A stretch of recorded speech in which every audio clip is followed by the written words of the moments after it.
morning, and joining us now, Joe diGenova, legal analyst and former U.S. Attorney to the District of Columbia. Joe, how are you? I'm great. Merry Christmas to everybody there. Merry Christmas to you, too. Joe, I noticed a little chipperness in your voice. Is that because former FBI Director James Comey is expected to return today for more testimony before the House? Are you looking forward to it? There's nothing worse than a smug liar. This guy is so pathetic and so tragic, but what he's done is so dangerous to the country. I'm delighted that they're interviewing him again under oath behind closed doors in a deposition so there can be serious questioning, but he will continue to lie and continue to lie about forgetting. And there's just nothing we can do about that. I mean, this is America's dirty cop. He's returning to the scene of the crime. And he's a pathetic public figure who, regrettably, is viewed by many Americans as a stellar guy. Well, speaking of Comey and his statements, I'm hoping Congress asks him a bit about this particular revelation. He had an interview that aired last week from New York City. Nicole Wallace, an NBC person, asking him questions about how two FBI agents ended up in the stateroom at the White House, and he responded that he sent them. And he said, quote, something I probably wouldn't have done or maybe gotten away with in a more organized investigation, a more organized administration, and suggesting that in prior administrations that he wouldn't have been able to, quote, get away with sending FBI agents to question the National Security Advisor. What is James Comey admitting to here? Well, let's remember, this was the opening days of a new administration. Nobody's organized at that point, so that was just a typical Comey slur about them. But here's what really matters. What did the FBI know about General Flynn?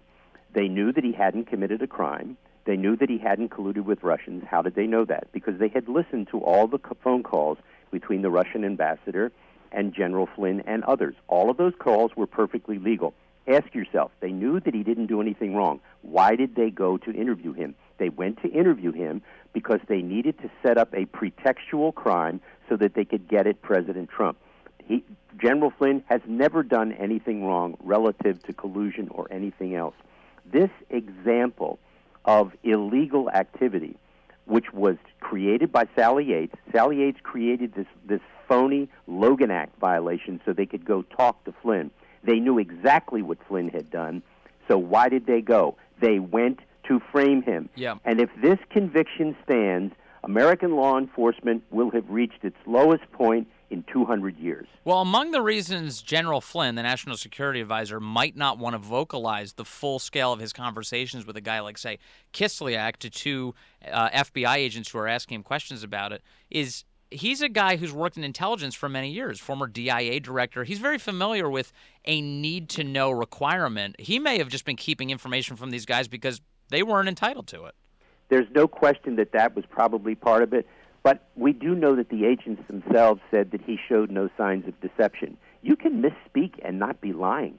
You can purposely withhold information to protect national security secrets and to protect your own security clearance. You're absolutely right. There's no doubt about that. But the ultimate question is, why did they do this? It had nothing to do with legitimate law enforcement or counterintelligence issues. They wanted to frame him. We can't get away from this. Yeah. This is the fundamental reason. Sally Yates created a false narrative about the Logan Act, and these people were sent there. Remember who was there. This was Strzok. McCabe sent them. Everybody knew what was going on. Comey authorized it. There had been no crimes committed. They knew that the dossier was a fake. They had never been able to verify it. This story gets worse and worse as it gets older. I am praying that Emmett Sullivan, after finding out over the weekend the judge, that the FBI did not turn over the 302s that he asked for, and that they erased the text messages of Strzok and Page from the special counsel's office, will start to decide that the Flynn case shocks the conscience of the court and should be dismissed. So if the Flynn case is dismissed, and I was going to ask you that question, will he be absolved? You seem to think he will be absolved. What is the recourse here? This man has been destroyed. He had to sell his home. Will we see any kind of justice done with those who set this up? Here's the problem for General Flynn and everybody else in this. As long as you have a Justice Department where Whitaker will do nothing and Rosenstein is in the camp of the Bureau trying to unseat the President of the United States, and let me underscore this, make no mistake about it, Rod Rosenstein is an enemy. He has decided that he's going to try and undo an election because he doesn't believe that Trump is worthy. He's with Comey on all of this. He admires them. He admires what they did. He was a party to discussing using the 25th Amendment to remove the President of the United States from office. We need Bill Barr as Attorney General, but regrettably, he won't come in there soon enough to prevent continuing damage to the presidency and to the president. What the FBI did and what Comey did and what Rosenstein did by appointing Mueller, whom he knew was totally conflicted out of this, and he too was conflicted, Rosenstein, was create a firestorm around the presidency in order to create an opportunity to remove a president. So far, Rosenstein and Mueller have succeeded. They've created a maelstrom around the president. They have denied him 2 years in office, and they're going to continue to do this up until the 2020 election. I have no idea when Mueller's going to end, and neither does anybody else.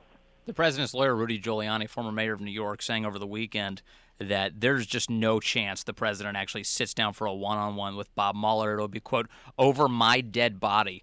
It looks like Trump's legal team has completely finished with any respect for Mueller or his process here. They believe that Mueller is acting in bad faith, that Andrew Weissman is running the show, that just as Weissman framed Ted Stevens in Alaska and withheld exculpatory information from his trial, which would have exonerated him of any wrongdoing, they now do not trust. They did at the beginning. They don't trust Mueller anymore, and with good reason. Mueller has acted in violation of federal law, allowing the text messages of Strzok and Page from his office, the Office of Special Counsel, to be erased without telling anybody, without informing the court. If that were you or me, and we did that erasing of text messages, we would be indicted for obstruction of justice. But the truth is, no one is supervising Mueller. Underscore, no one is supervising Mueller. Whitaker is afraid to do anything. They've Mau-Mau'd him into a corner. He can't, and Rosenstein is part of the plot. What a lovely Christmas time for the President of the United States. No wonder the President's mad. He should be mad as hell, and he has every right to be. All right, Joe. Well, you didn't make me happy thinking that I'm going to get I'm going to get a pony for Christmas at all out of any of this. I'm kind of going to expecting underwear again. It's going to get ugly in the new year, and it's going to be a lousy new year for all of us. Have a nice day. Joe, Merry Christmas. Thanks for joining us. All right, see, and you call me the pessimist? There you go. Joe just out-pessimisted me. 7:15. It's going to be a lousy new year.